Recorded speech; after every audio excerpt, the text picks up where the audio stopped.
Bueno, Viral Somano, un placer saludarte de nuevo. Hacía mucho que no nos encontrábamos. Me estás metiendo. ¿Qué música me estás metiendo? Esto ya me acelera el programa. Sí, que te la he pedido yo. Claro, de repente no me llegaba, ¿cómo se dice, el cuello de la camisa? Sí. Me llegaba porque digo, igual me he equivocado de sintonía. Me gusta, No, perfecta, sí. Está muy bien, es de misterio. Es ¿no? Black Runner. Bueno, y el misterio que nos va a entrar a todos los oyentes, ya una servidora, el tema que anda, que nos traes hoy, Vidal. Antes, una dedicatoria a Mariano Constante, fallecido recientemente y que también le tuvimos en Cuarta en Onda. Con mucho cariño, nuestro buen amigo, que no pudo cumplir los 90 años, pero que nos acompañó, ¿verdad?, hace un par de meses. Qué entrañable, qué vitalidad, pese a todo lo que había pasado, ¿verdad? Y a veces, cuando recuerdo que nos dijo al final, llamarme cuando queráis, y no lo hemos hecho, ahora ya sí que no podemos llamarle. Ya todavía me queda mucha trinchera, ¿no? Y tengo 90 años. Bueno, nuestro recuerdo más sincero y más afectuoso sí, a Mariano Constante. Con mucho cariño. Bueno, cuéntanos, porque ya decía yo que nos íbamos a poner un tanto siniestros y, sí, y es que la ocasión lo requiere. Es que ya lo sabes, que Cuarta en Onda, con este programa que emitimos de En Primera Clase, pega unos giros, unos reveses que la gente no se espera. Pues tenemos ni más ni menos que al doctor Maciel Petiot. El doctor Petiot nace un 17 de enero de 1897 en Auxerre y es guillotinado un 25 de mayo de 1946 en París. Fue un médico francés que se convirtió en un asesino en serie que operaba en la Francia ocupada por la Alemania nazi durante la Segunda Guerra Mundial.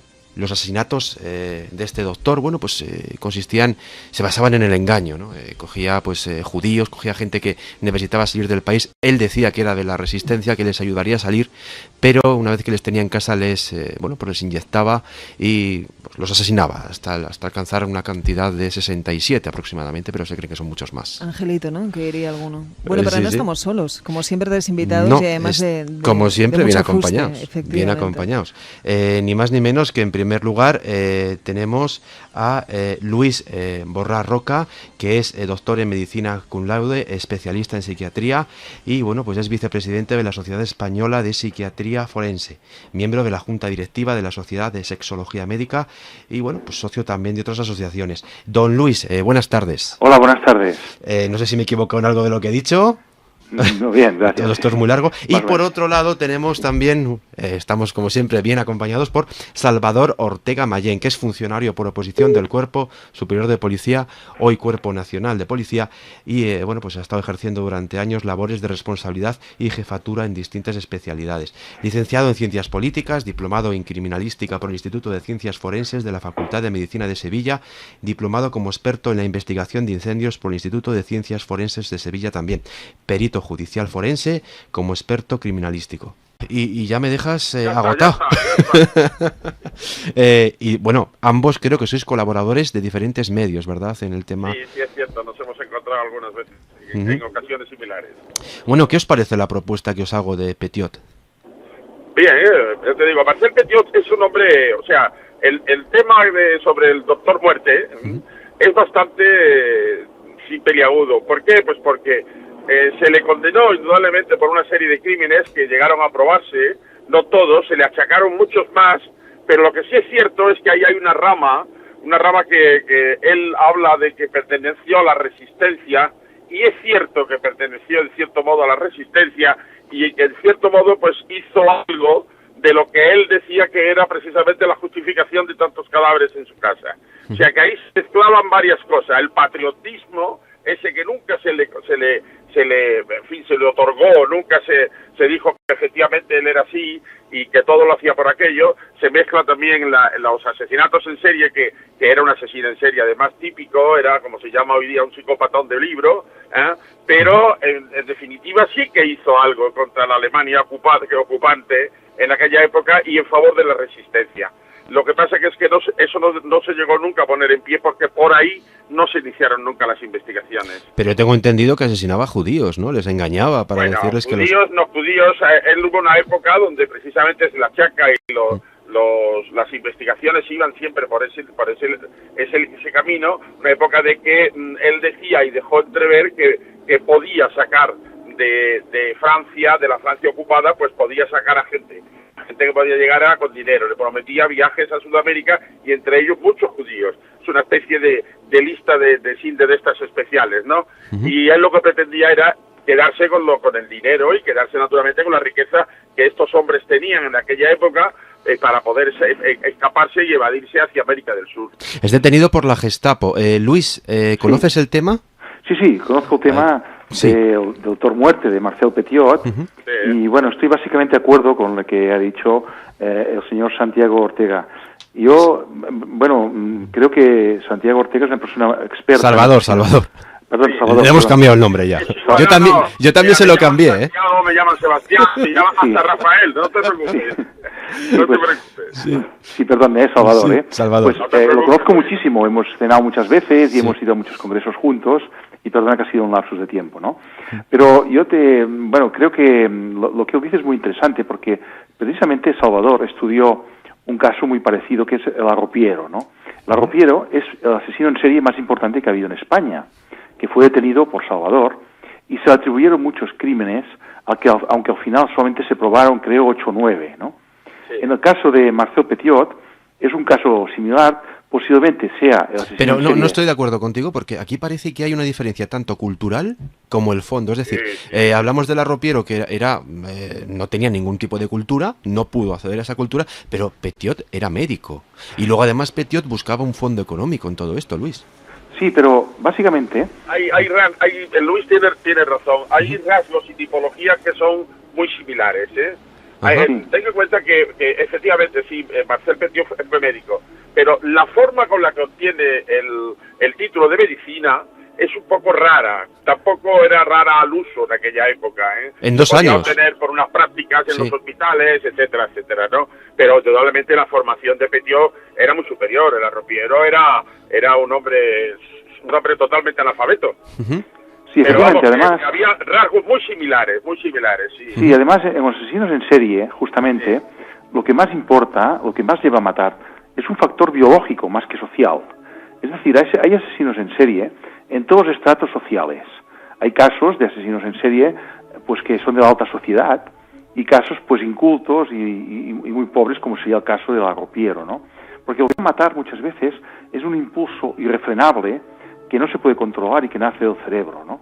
Y este impulso pues es un impulso más biológico que social, y por tanto se puede dar en todas las capas sociales, ¿no?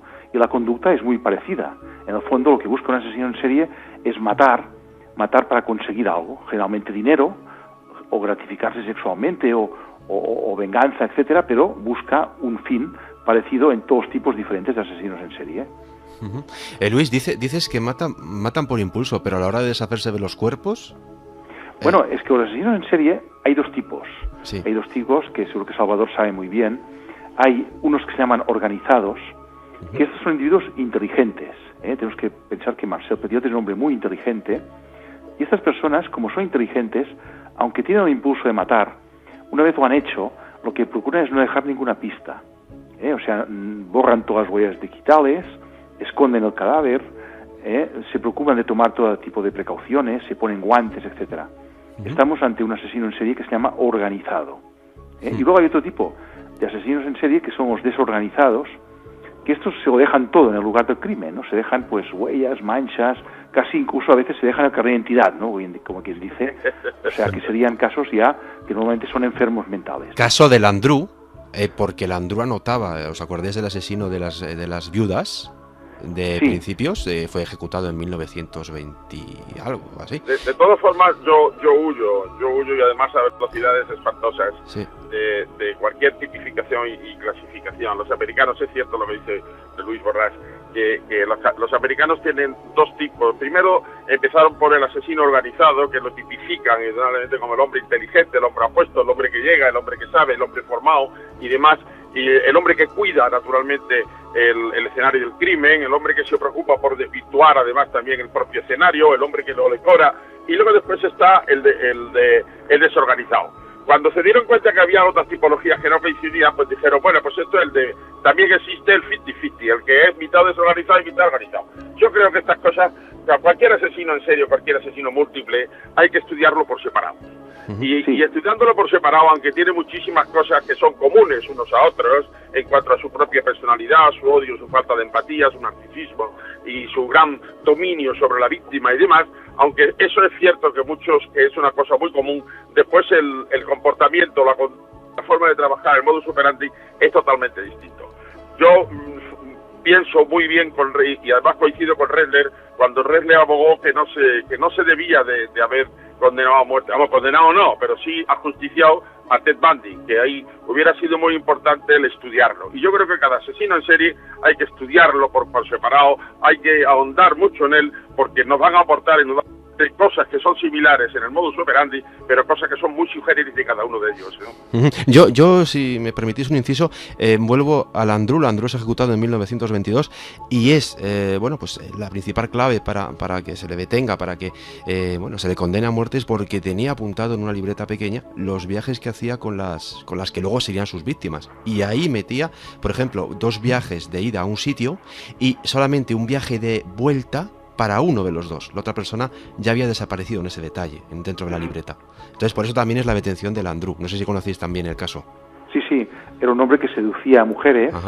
Landru actuó básicamente en la época pues de la Primera Guerra Mundial, que había muchas mujeres viudas, mujeres que vivían solas. Entonces, en aquella época había muy pocos hombres.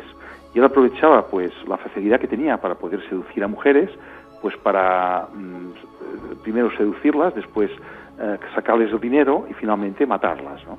Ahora bien, Landru es lo típico, yo diría que es organizado, ¿no? Es un hombre que preparaba muy bien sus crímenes de una forma muy perfeccionista, y quizás el fallo que hizo, porque todo asesino siempre comete un fallo y siempre se puede detener por alguna... Menos Jack el Destripador. Bueno, Jack el Destripador es el único. También los cometió. También, pero no le pusieron, quizás hubo una investigación mal hecha, ¿no? En su época, ¿no? Por cierto...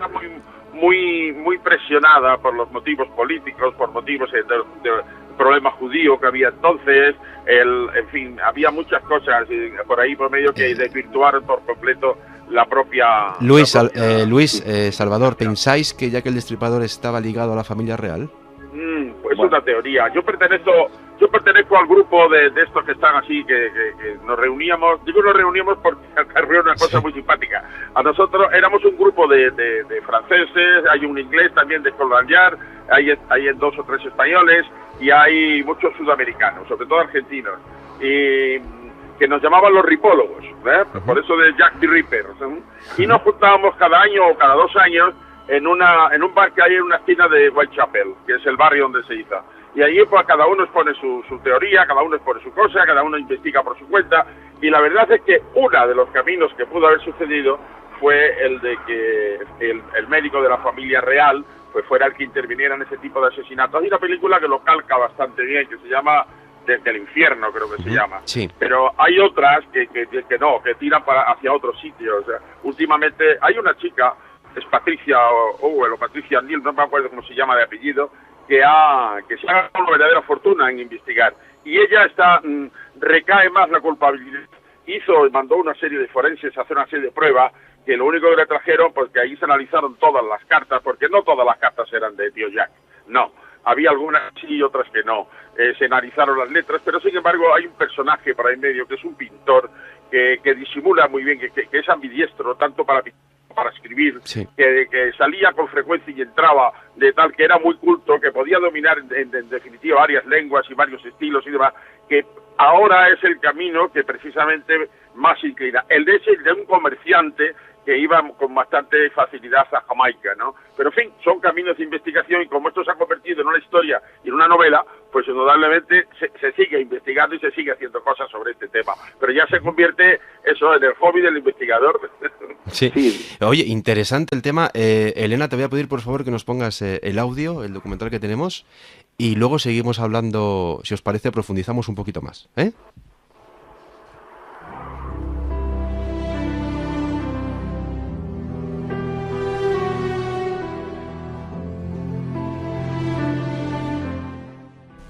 Los psiquiatras que lo examinaron antes del juicio declararon que se trataba de un hombre equilibrado. Sin embargo, si nos detenemos a hacer un balance sobre cómo había sido su vida hasta entonces, nos encontramos con claros manifiestos de una mente desequilibrada desde su más tierna infancia.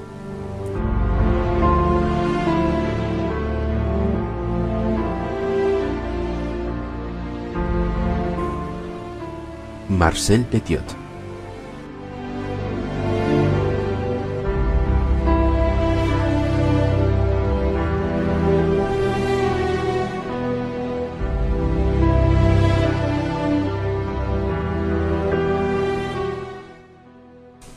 Nació el 17 de enero de 1897. Su padre murió cuando él tenía tan solo 5. Su madre moriría 3 años más tarde, así que el niño fue confiado a los cuidados de varios tíos y tías. Tal vez por esta situación difícil, su educación no fue como la de un niño normal, ni mucho menos tuvo el afecto que estos necesitan en estos años tan cruciales de la vida. De pequeño demostró una inteligencia considerable, pero al mismo tiempo revelaba ciertas tendencias sádicas que preocupaban a quienes le rodeaban. Desde sumergir las patas de su gato en un cazo de agua hirviendo hasta asfixiar a este mismo animal con sus propias manos, o torturar a otros animales sacándoles los ojos para divertirse mirando cómo estos se golpeaban contra las paredes una vez ciegos.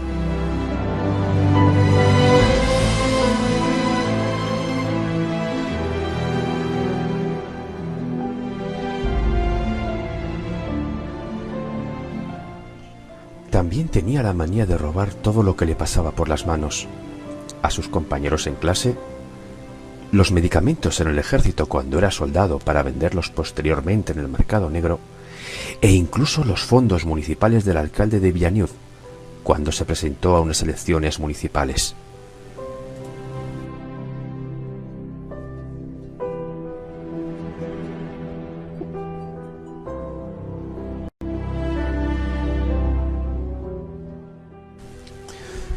Curiosamente, y como suele ser habitual en estos casos, todas estas peligrosas facetas de su vida no le impiden salir adelante en el entorno social.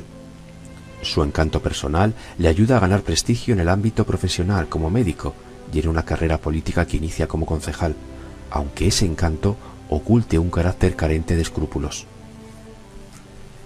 El 11 de marzo de 1944, la policía acude a casa del doctor Petiot, alertada por los atemorizados vecinos que observan salir de la chimenea una grasienta humareda negra y un hedor insoportable. La chimenea corre el riesgo de incendiarse, pues ya se ven las llamas sobresaliendo, amenazando a la población.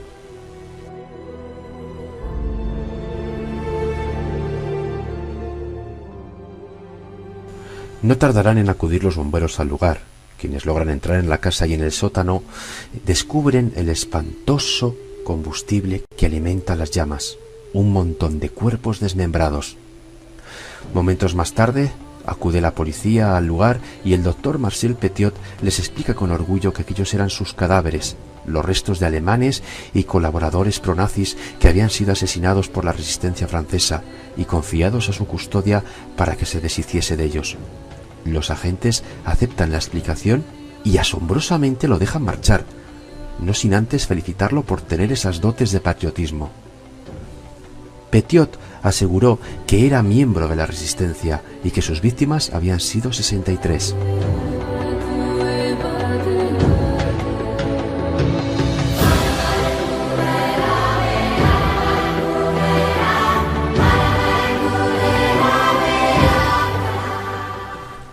Los agentes dan por hecho que esos cuerpos no son más que soldados alemanes muertos.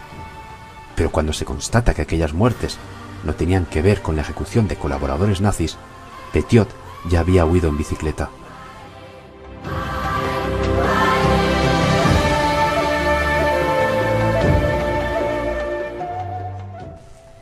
A partir de ahí, se llevó a cabo un minucioso registro de la casa, hallando, además de los cadáveres despedazados, casi 150 kilos de tejido corporal calcinado y otros muchos cuerpos descomponiéndose en un pozo del garaje que contenía cal viva.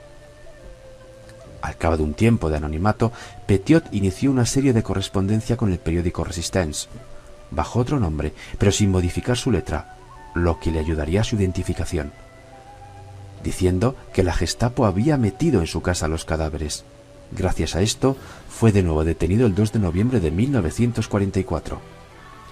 Su juicio comienza en el Tribunal del Sena el 15 de marzo de 1945. Ahí se descubre la verdadera faceta del doctor. No era un luchador clandestino por la libertad, sino un criminal totalmente degenerado. Se le acusaba de 27 asesinatos por las evidencias de su sótano. Su hermano, Maurice, quien le proporcionaba la cal, alegó que Petiot la utilizaba contra las cucarachas, pero el enorme volumen de 400 kilos suministrados sirvió para inculparlo de la complicidad criminal. Mientras se hallaba detenido a la espera de juicio, Petiot en todo momento comentaba jocosamente a los guardianes de su prisión: «No dejen de acudir a mi juicio, va a ser maravilloso y se va a reír todo el mundo». Y nada más lejos de la realidad, este juicio fue uno de los más surrealistas y confusos de la historia de Francia. A veces, tanto el acusado como el abogado dormitaban plácidamente en sus asientos.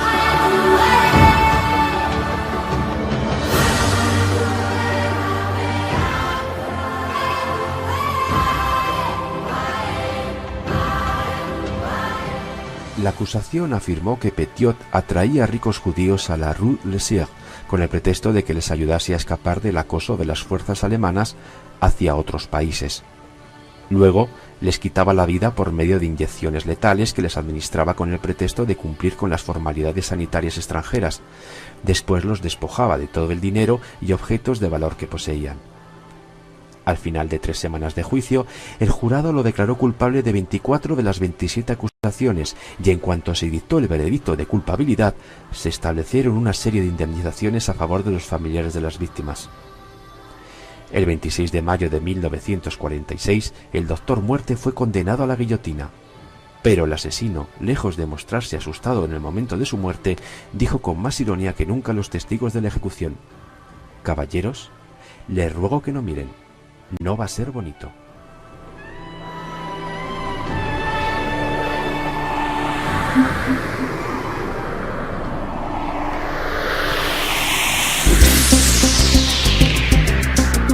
Bueno, ¿qué les ha parecido? Una historia asombrosa. Hay un detalle que efectivamente es sobre lo que yo incidí al comienzo, que lo dejan marchar cuando él les explica que todos esos cadáveres pertenecen a alemanes y a franceses que naturalmente colaboran a los colaboracionistas de la época. Hay que pensar que Francia estaba ocupada por Alemania en aquella época y aquellos, la resistencia lo tuvo muy en cuenta, y la verdad es que ajusticiaron a muchos colaboracionistas y ajusticiaron a muchos alemanes que llevan ahí. Hay un detalle, que los cadáveres aparecen casi todos desmembrados.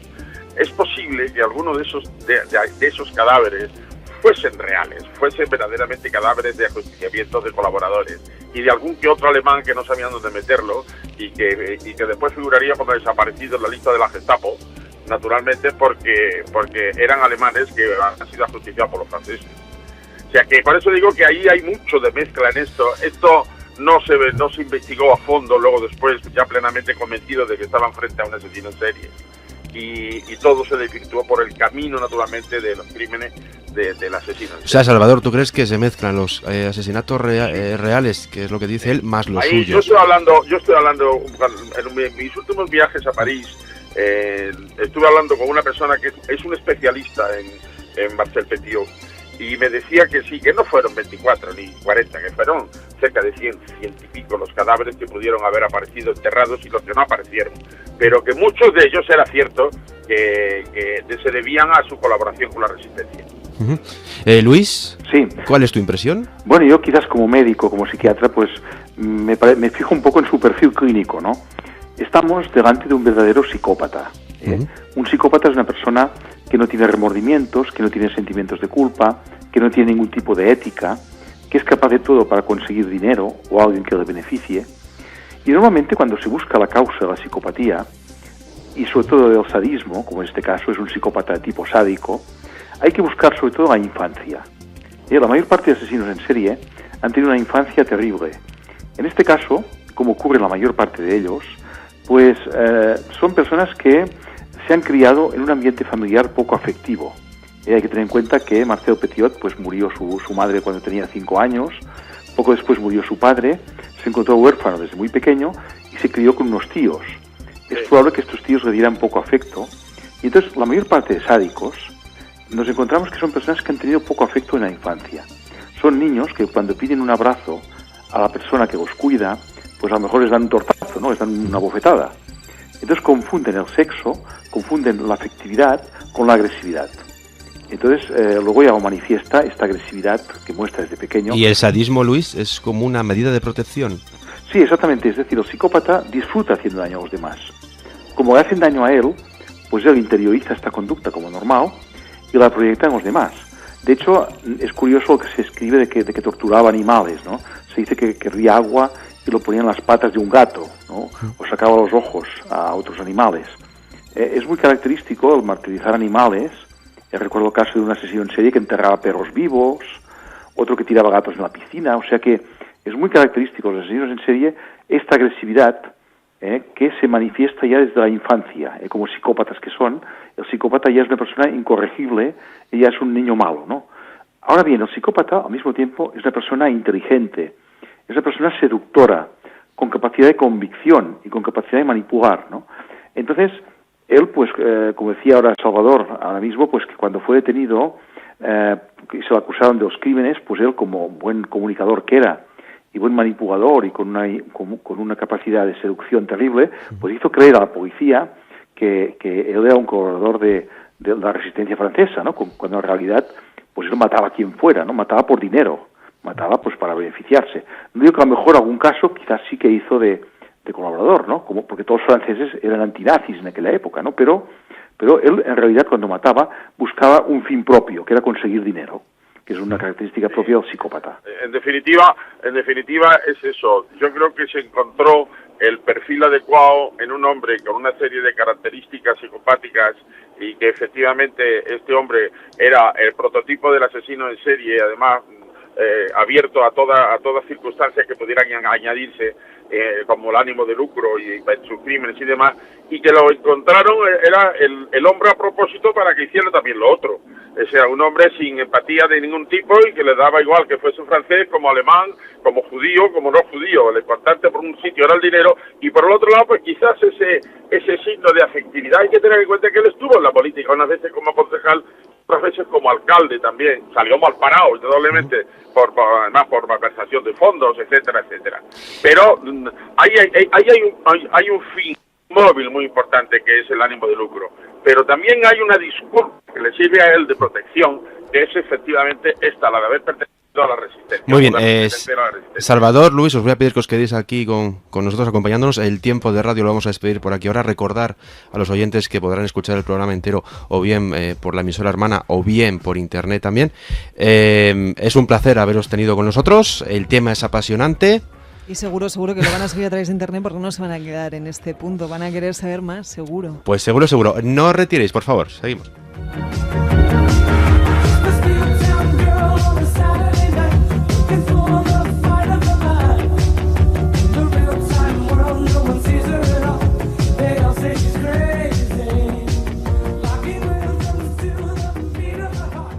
Bien, Salvador, Luis, vamos a pegar un giro, si os parece. Nos vamos a meter más en lo que son vuestras funciones, vuestros oficios. Vamos a empezar a definir lo que son términos, ¿de acuerdo? ¿Cuáles pensáis vosotros que son los requisitos necesarios para aplicar el término asesino en serie? Bueno, esta es una definición en la cual hay controversia. Sí. Robert Ressler, que es quizás el hombre que más ha estudiado asesinos en serie, pues él los definió como aquel individuo que mata a 3 o más personas en un intervalo de tiempo variable. A diferencia del asesino en masa, que el asesino en masa es el que mata a mucha gente en una sola acción. Ahora bien, este término de Robert Ressler hoy en día no está muy aceptado, porque claro, puede darse el caso de que un individuo mate a muchas personas pero falle, ¿no? Que sea un chapucero matando, ¿no? Que cometa muchos errores. Entonces este individuo no sería ningún asesino en serie según Robert Ressler, pero en realidad clínicamente sí sería un asesino en serie. Por tanto, hoy en día este concepto se ha cambiado y se considera que un asesino en serie es aquella persona que tiene tendencia reiterativa a matar personas, estando en un tiempo en reposo en el cual no actúa, pero progresivamente, cuando pasa el tiempo, pues de forma reiterativa va matando gente, con independencia del número de gente que mate. Sí, pero eso es debido, a te decía, que los americanos, y además Robert Ressler, Douglas y todos los que empezaron con la fundación, porque ellos son los fundadores de la unidad del FBI que estudia el comportamiento y la conducta humana. Pero en realidad ellos aparecen con una clasificación y luego después no tienen más remedio que cambiarla, porque tienes razón, Luis. Efectivamente hay individuos que hemos coincidido con ellos, como luego después asesinos en serie perfectos, de estos del libro, como yo digo, y que han estado matando sin dejar tiempo. El tiempo casi siempre se ha pensado que era para dejar enfriar la cuestión. Yo creo que no, que existen múltiples signos de fetichismo, de trofeos, que le hagan luego después volver a recordar toda la acción, que la puedan revivir, y existen otros signos además en los cuales en la depresión que pueden entrar después de la gran euforia de la muerte, pues necesitan el volver a tener ese subidón otra vez, ese impulso que los lleva indudablemente al orgasmo especial, si podemos emplear este símil sexual, al orgasmo que para ellos puede ser significar estar matando. Entonces, yo he conocido asesinos en serie que gracias a Dios se han detenido en la primera muerte.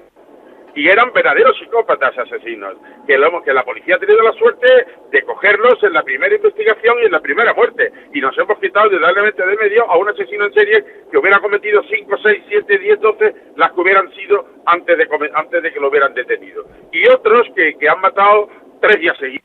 Y sin embargo luego después han quedado 2 meses sin matar. Por eso digo que hay que no se puede clasificarlos ni meterlos dentro de una plantilla ni de un patrón, como nos enseñan muchas películas. No, hay mucho que efectivamente es válido, porque hay que estudiar todos sus actos y todas sus circunstancias externas e internas, y evidentemente salen muchos casos muy parecidos. Ahora bien, hay que estudiarlos por separado. Actúan de forma distinta, unas veces haciendo simulaciones, otras veces necesitándolo, otras son sus propias fantasías, son sus propias necesidades las que les empujan a matar. Por lo tanto, aunque una fantasía tenga mucha similitud con otra, como tú bien antes decía, hay un fondo sexual en el tema, o cuando hay un fondo de lucro, o hay otro trasfondo interior, indudablemente ese es el camino que tienen que seguir. Pero no están apatronados, no es una plantilla, indudablemente que no. No, exactamente. Yo pienso que ciertamente el ser humano es tan compleja su mente que es muy difícil clasificar a las personas, porque todos los seres humanos somos muy diversos, no hay nadie igual que otro, ¿no? Pero de todas maneras, los clínicos, los psiquiatras, lo que intentamos cuando buscamos las enfermedades es buscar patrones comunes, ¿no? Dentro de la diversidad humana. Patrones comunes, ¿no? Claro, porque o móviles comunes, está ahí dentro del cuadro del síndrome, de los síntomas, efectivamente, y es otra tendencia americana, aunque tengamos la CIE-10 por detrás también, pero la DSM-4 lo que hace indudablemente es tipificar los casos por una serie de síntomas que se tienen que dar en una serie de circunstancias. Exactamente. Aunque luego resultan ser muy distintos, ¿no? Pero claro, si nos atenemos, y esto es un tema tanto policial como médico, si nos atenemos a los móviles, los que matan, los asesinos en serie, son fundamentalmente 3, aunque puede haber más, ¿no? Pero los más importantes, los más frecuentes, cuando se estudia todos los asesinos en serie que ha habido en la humanidad, básicamente el móvil que los lleva a matar son 3. El primer móvil es el lucro personal, algo que les beneficia a ellos, como sería el dinero, o conseguir un ascenso laboral, conseguir pues un beneficio del tipo que sea, ¿no? Sí, un beneficio de que puede ser incluso inmaterial. Exactamente, inmaterial, demostrarse a sí mismo que es capaz de hacerlo. Ese sería un beneficio personal. Estos serían los psicópatas, básicamente, ¿no? Luego hay otro tipo de asesinos en serie que lo que los lleva a matar reiterativamente es la gratificación sexual. Son individuos que tienen una característica sexual determinada. Generalmente son individuos que se excitan con niños, con ancianos, provocando dolor, y suelen buscar víctimas parecidas, mujeres, por ejemplo, rubias de 30 años, de un físico similar, ¿no? Sí. Estos son los asesinos por sexo, ¿no? Asesinos sexuales, que es la motivación que los lleva a matar. Pero eso puede ser porque esa víctima, rubia, como tú me dices, Luis, le recuerde a alguien de su pasado, y como no han alcanzado a esa persona, se ceban con esta otra. O no, o reciben un rechazo por una mujer similar, o aparte del rechazo, porque ahí está Tetlandi, que efectivamente es la descripción que está haciendo Luis. Es un tipo de mujer americana de mediana edad, guapa, con una melenita medio corta, con una formación casi siempre universitaria. O sea, en definitiva, fue por ese camino, y eran las mujeres que le gustaban a él asesinar.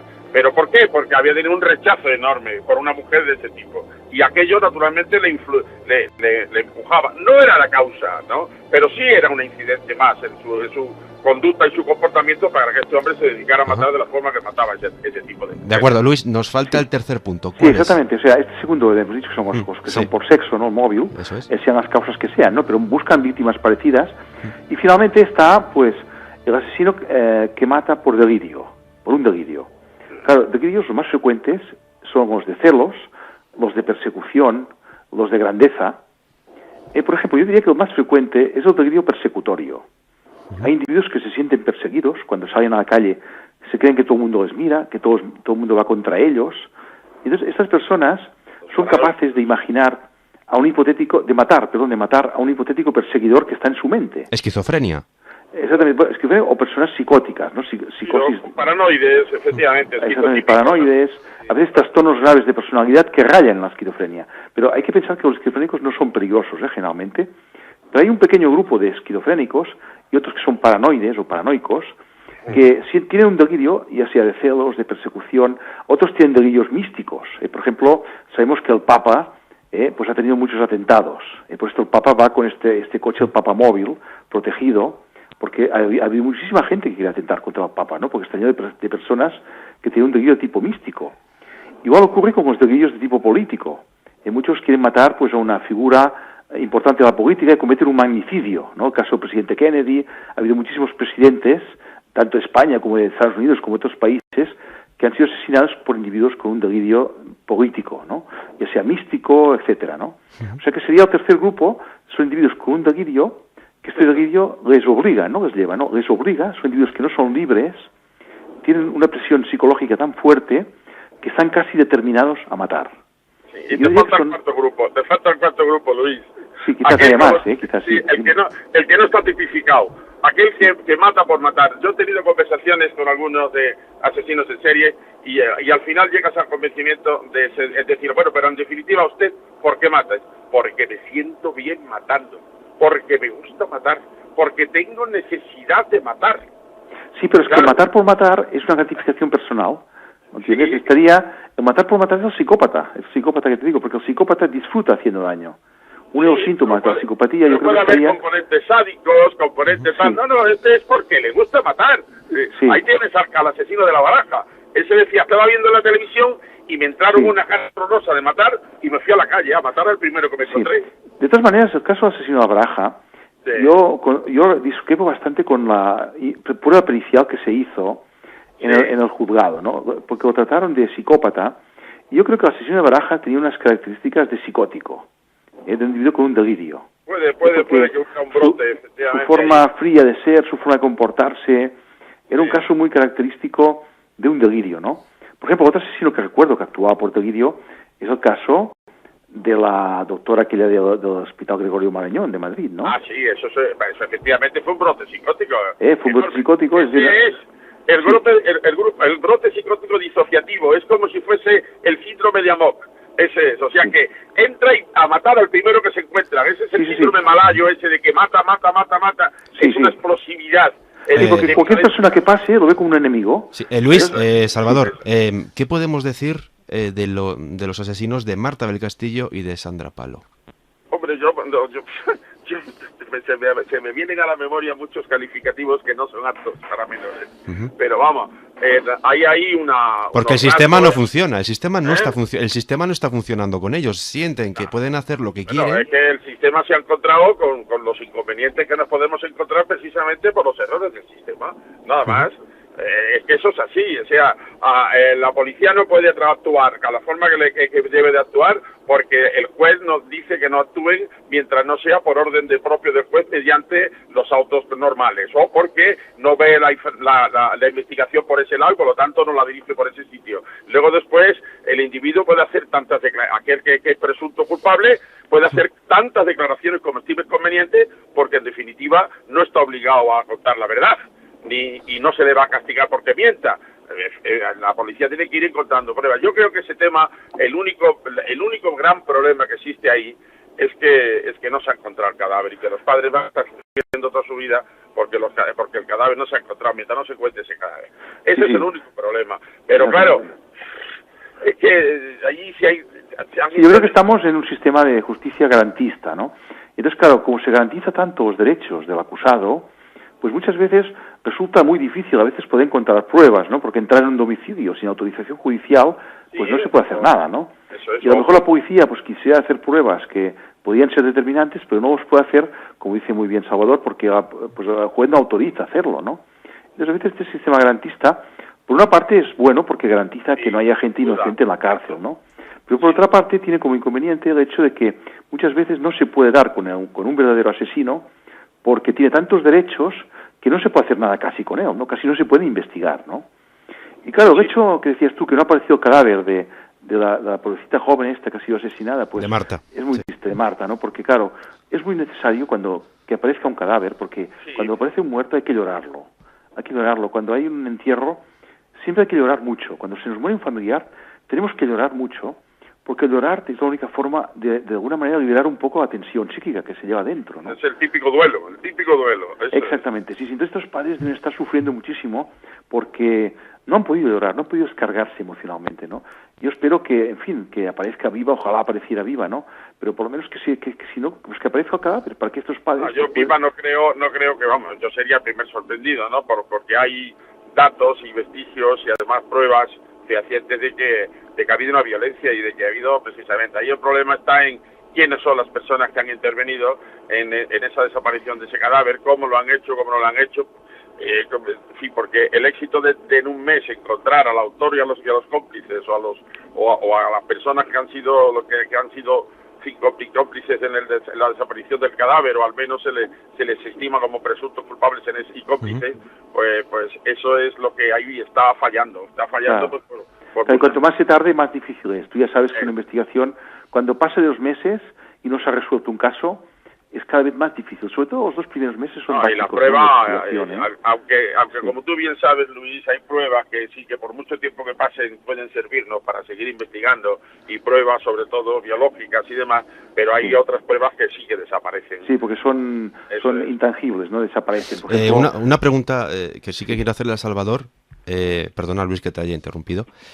Para ti, Rodríguez Vega y Manuel Delgado Villegas, ¿qué patrones les hace coincidir en su comportamiento y qué patrones les diferencian? Son muy distintos. Y yo considero que cada asesino en serie, cada asesino de múltiple es totalmente distinto al otro. Rodríguez Vega tenía una especialidad, pero Rodríguez Vega hay que remontarse al principio de cuando él había sido indudablemente ya incluso metido en prisión y detenido por violador, cuando era el violador de la moto. Que se le detiene por violación y se le mete a la cárcel por violación. Y luego después cuando se dedica y encuentra la facilidad de encontrar estas viejecitas y estas tal, pero en fin, son distintos. ¿Qué es lo que les une? El ansia de matar, sin duda. El matar por matar. El encontrar una disculpa en esas muertes, ya puede ser la que sea, ¿no? Yo recuerdo hablando con mi amigo Pepe García Andrade, pues decía él, porque él estaba amenazado de muerte por Rodríguez Vega, cuando iba a salir, le faltaba poco para salir, lo dijo en una entrevista, que lo primero que iba a hacer era ir a buscar a García Andrade. Bueno, pues García Andrade lo primero que decía es que le contó que una vez toda la afición por las ancianas era porque una vez vio a su madre fregando de rodillas en su casa y no tenía la ropa interior, y le vio pues por detrás pues todos los genitales. Entonces, ¿aquello lo llevó a aquello? No, él tuvo su novia, después tuvo su mujer, luego después tuvo... Y sin embargo, yo creo que lo que le movía precisamente ahí con las ancianitas era la facilidad con lo que lo podía hacer, y sobre todo el gran botín de fetiches que se pudo llevar a su casa para hacer un propio museo.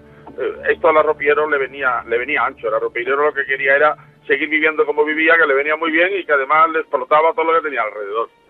De todas maneras, Rodríguez Vega era un asesino sexual, es decir, el móvil, sí, fundamentalmente era un móvil sexual, ¿no? Era lo que decíamos, ¿no? Que normalmente el asesino sexual busca un tipo determinado de víctimas, ¿eh? Y Rodríguez Vega, pues mató, creo que eran 13 ancianas, ¿no? De Santander. Sí. Es decir, era un tipo de ancianas parecidas, muy mayores, que vivían solas. Es decir, que quizás sí que tuvo esta influencia, el hecho de ver desnuda a su madre. Puede ser, Luis, que tuviera dificultad al relacionarse con una mujer y viera esa facilidad en las ancianas. Esto es muy característico también, ¿eh? O sea... Sí, la impotencia y hay dificultades, casi siempre son personas, el propio Ropiero, yo a los 2 años de yo estar con él, pues me llegué a enterar que no producía eyaculaciones en sus orgasmos, padecía una anorgasmia, y claro, pues este hombre tenía una dificultad sexual, es lo que dice Luis. Hay un problema sexual ahí detrás. Ya puede ser pues un impotente, ya puede ser una persona que no eyacula adecuadamente, una persona que no logra las erecciones adecuadas, una persona que son como le llama García Andrade, pobres sexuales. Su sexualidad suele ser bastante pobre. Y esta es una de esas características. Exactamente, estoy de acuerdo totalmente contigo. Entonces, estas personas con estas carencias sexuales o con esta dificultad de comunicación, lo que no consiguen con la comprensión, lo consiguen con la violencia. Es decir, para ligarse a una mujer hay que enrollarse mucho, ¿no? Hay que hablar mucho, hay que decirle muchas cosas, ¿no? Entonces, el que tiene falta de habilidades para comunicarse, o el que tiene dificultades sexuales, que es rechazado por la mujer, pues la única manera que tiene para poder entablar relaciones con una mujer, pues es por la violencia, por la fuerza. Curiosamente, Rodríguez Vega es asesinado por sus compañeros de prisión poco antes de salir, lo que la justicia no supo hacer funcionar. Lo hicieron en la propia cárcel. Es curioso esto, ¿no? Porque en la cárcel hay como una especie de categorías, ¿no? Hay, por ejemplo, un atracador de bancos, en la cárcel es como un señor, es como un rey en la cárcel, ¿no? En cambio, los violadores, sobre todo violadores de niños, violadores de ancianas, están muy mal vistos. ¿Y por qué? Pues porque todos los presos tienen una hermana, tienen una madre, les traen un paquete cada fin de semana, una madre que les quiere. Y entonces normalmente los presos tienen un gran respeto por la mujer. Y les molesta que haya pues personas que puedan abusar de una pobre anciana. Entonces, pues muchas veces pues los agresores sexuales son maltratados por los demás en la cárcel, ¿no? Porque son el último eslabón social dentro de la cárcel. Sí, pero el caso de este era que, porque casi todos los grandes asesinos estos que son horrorosos de mirar a la cara, yo diría, ¿no? Pero cuando están en la cárcel se convierten en corderitos, son colaboradores, son obedientes, no tienen ningún problema con los funcionarios de prisiones y llegan incluso a convertirse en informadores. Y este es el caso de nuestro amigo Rodríguez Vega. A él lo metieron en una celda, faltándole un par de meses, raro, un mes y medio, pues así, para salir ya a la calle con su condena cumplida, y la metieron en una celda que era problemática, porque querían saber más o menos qué es lo que se estaba preparando entre los dos que estaban allí con él, el Zanahorio y el otro, y que se estaban preparando una especie de rebelión o de motín o de algo allí dentro, o de pegar una paliza a alguno de los que estaban allí dentro. Y él entró allí en aquella celda, cambiado precisamente para informar a los demás. Esto fue suficiente para que el Zanahorio y su compañero le dieron 100 y pico puñaladas, ¿eh? Sí, en este caso mataron por chivato, ¿no? No por ser violador, sino por ser chivato, ¿eh? Pero aparte llevaste razón en que no son bien vistos este tipo de violadores, por eso precisamente, pues todos tienen abuelas, tienen hermanas, tienen madres, y no son bien vistos, no son personas muy adecuadas a establecer con ellos ciertas amistades.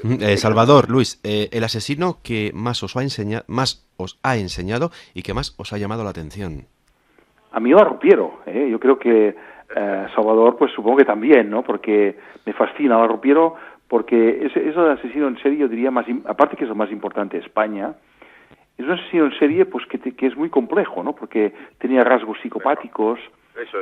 tenía rasgos esquizofrénicos, era también desviado sexual porque abusaba de los cadáveres, era epiléptico, era alcohólico, tenía un cromosoma de más, era un cromosoma X y Y. Sí, era un ejemplar único. Sí, exactamente.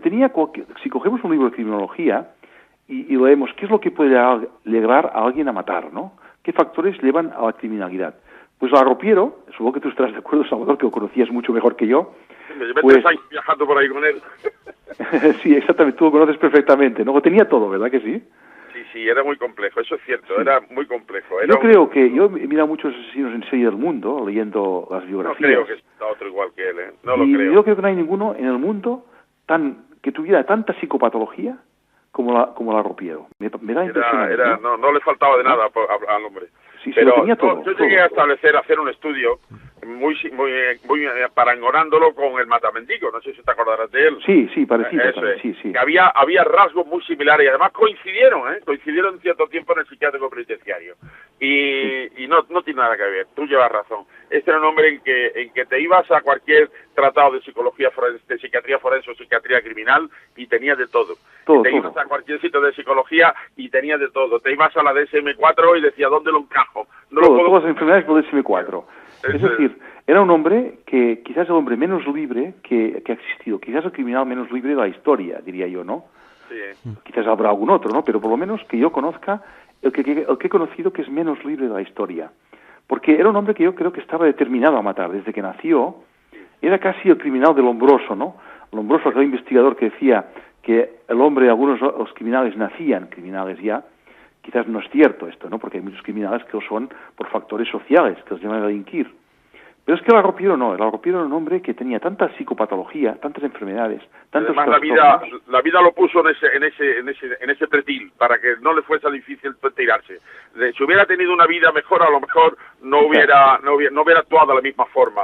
Yo creo que hubiera matado igual, porque era un hombre tan pero hubiera matado de otra forma, sí. Tan poco libre. Quizás hubiera matado de una forma más suave, quizás, o hubiera matado menos, pero era un hombre tan poco libre, estaba tan determinado genéticamente y socialmente también, porque tuvo una infancia, y tan determinado por sus enfermedades, que yo creo que no tenía más opción que matar. Luis, Salvador, termino ya con esta pregunta. Desde el punto de vista de la criminología, ¿qué os puede aportar Petiot a los dos? Yo qué sé, yo creo que muchas cosas. Petiot, en realidad, cualquier asesino en serie, desde el punto de vista criminológico, tanto desde un punto criminológico de derecho como un criminológico clínico, yo creo que cualquier asesino en serie aporta muchísimo. Aporta muchísimo en lo que se refiere al crimen en sí, a modus operandi, a modus vivendi, a todas las circunstancias que se concurren, a los posibles odios, a todos aquellos caracteres psicobiológicos y psicosociales que, como tú dices, Luis, intervienen mucho el ambiente y la vida y la infancia en la formación de un asesino en serie.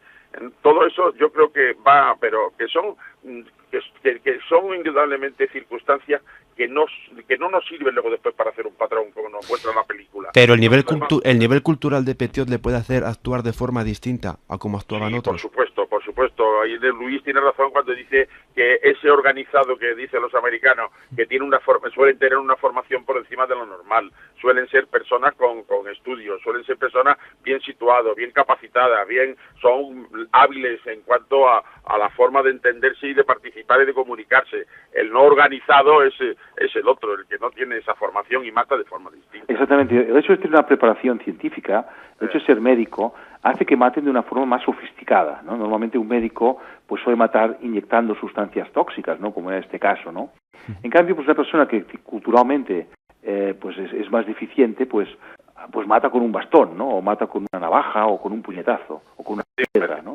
O sea que los métodos de la forma de actuar, pero en el fondo este odio, esta tendencia a matar existe en los dos tipos. Es decir, yo creo que el nivel social no es determinante tampoco para matar. Hay personas asesinas de la alta sociedad y personas muy pobres que son también asesinos en serie. Pues hay en todos, por ejemplo, el caso de Jarabo, ¿no? Jarabo era un hombre, un asesino en serie español muy conocido, que era un hombre de la alta sociedad, ¿no? Un hombre que su madre era casi dueña de media isla de Puerto Rico, ¿no? De un nivel social altísimo, ¿no? En cambio era un hombre psicópata que mataba de una forma fría y despiadada. Por tanto, yo creo que asesinos en serie hay en todos los ambientes sociales, pero la forma de matar, cuando hay mucha cultura, es más refinada mientras que el asesino en serie, pues con poca instrucción, pues actúa de una manera más elemental, matando de forma más básica. Muy bien, pues... Sarabo es un caso aparte. Algún día hablaremos de él. Sí Ahí que... hay una historia por detrás que es un caso aparte, ¿sabes? Yo llevo ya estudiándolo muchos años y cada día me sorprendo más de las reacciones de nuestro amigo Jarabo. Sí que os quiero invitar a los dos. Ha sido una gran lección la que hemos recibido hoy contigo, Salvador Ortega, también contigo, Luis Barros, ¿verdad? Borrás, perdona. Luis es un gran experto en estos temas. ¿Dejamos otros temas pendientes para un próximo encuentro? De acuerdo, muchas gracias. Encantado de que me habéis invitado y poder compartir este rato con Salvador y con vosotros. Un abrazo y ha sido un placer. Igualmente, Luis, un abrazo. Gracias. Adiós. Y nada, podéis contar conmigo cuando venga bien. Adiós, Salvador, adiós.